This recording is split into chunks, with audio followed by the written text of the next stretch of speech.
Hey, what's up, everybody? Let me tell you a quick story. So I'm in a long distance from my kids, so I have to talk to them over the phone a lot. And we talk and FaceTime every day. And my youngest son, Cameron, is 9 years old, and he got his own phone, so we talk on his phone. And most of the time, I call him first. But sometimes he calls me. But most of the time, I call him first. And one day he said, "Dad, I'm gonna call you tomorrow."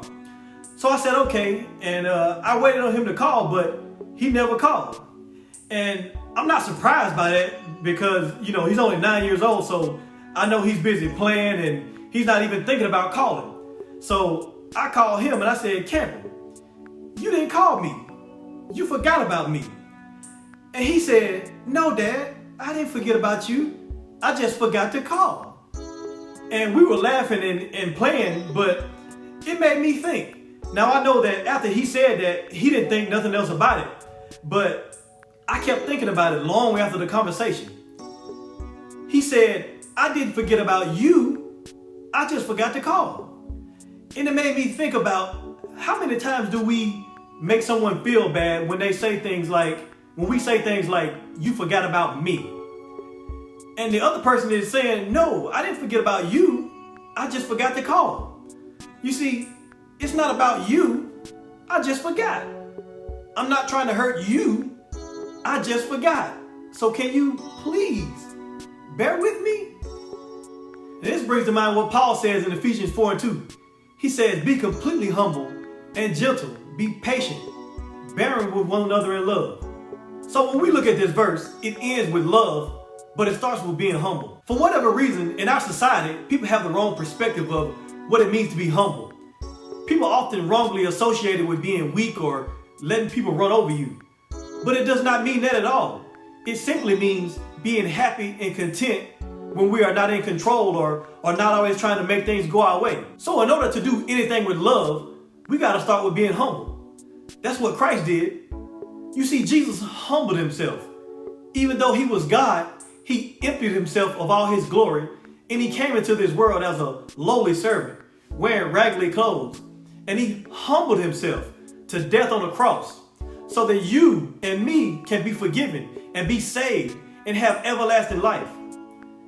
Now, I'm not telling you to wear raggedy clothes, and even if you do, it don't matter. And I'm not telling you, and of course I'm not telling you to die on the cross, but you do need to crucify your flesh.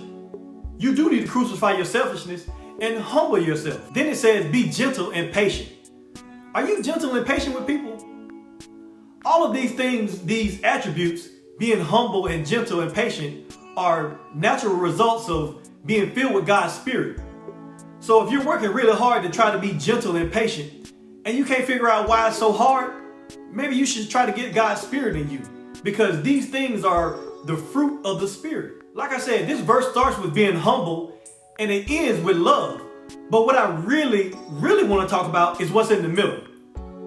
I want to talk about bearing with one another, because it starts with being humble, and in order to get to love, you gotta bear. To love me, you gotta bear with me. Can you bear with me? Can you bear with me when I don't think the way you think?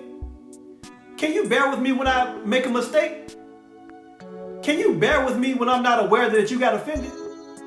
You see, I'm just a person that's not perfect, so bear with me. You see, bearing looks like overlooking the faults of one another. Bearing looks like forgiving people, especially when you do the same things. Bearing with one another looks different in different relationships. In close relationships and intimate relationships, bearing with one another may look like saying or doing things that may not be important to you, but it's important to me. And if it's important to me, can you bear with me? Some translations of this verse use the word forbearance. And when you look up the word forbearance, it literally means patience or the act of being lenient. Some of you may be familiar with forbearance, especially after COVID-19. Some of you probably had to do what's called a mortgage forbearance with your bank or your mortgage company. I think it was part of the CARES Act. That's basically a deal where the bank or the mortgage company let you delay your payments for a few months if you could not make the payments. Basically, it's the bank being patient with you. They're being lenient with you. You see how this works? You needed somebody to be patient with you, but now you can't be patient with me. Now you can't bear with me.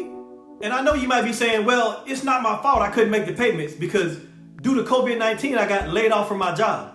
And you're right, it's not your fault. And just like it's not your fault, maybe it's not totally the other person's fault that they offended you. Maybe they're a victim of circumstances that you don't even know about. Maybe they act like that because of what happened in their childhood. Maybe they were abused in previous relationships. See, you don't always know people's story. You don't know what I've been through.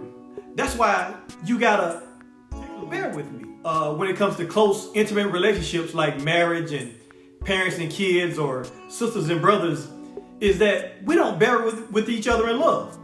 It's when these relationships with these people don't go the way they're supposed to go.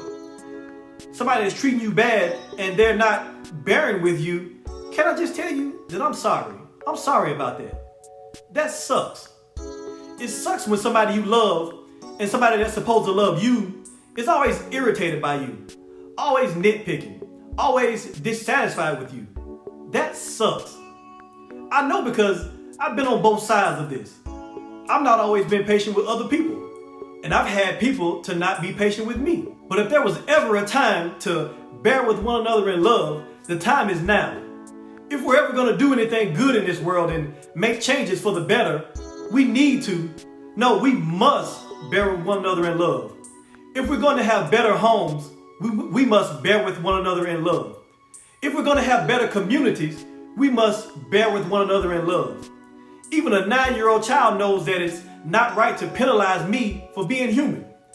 I know it's hard sometimes to be patient with people, but ultimately, you will do this from a principle of love for God. Because how can you love God when you can't love me? So I'm just asking, can you bear with me?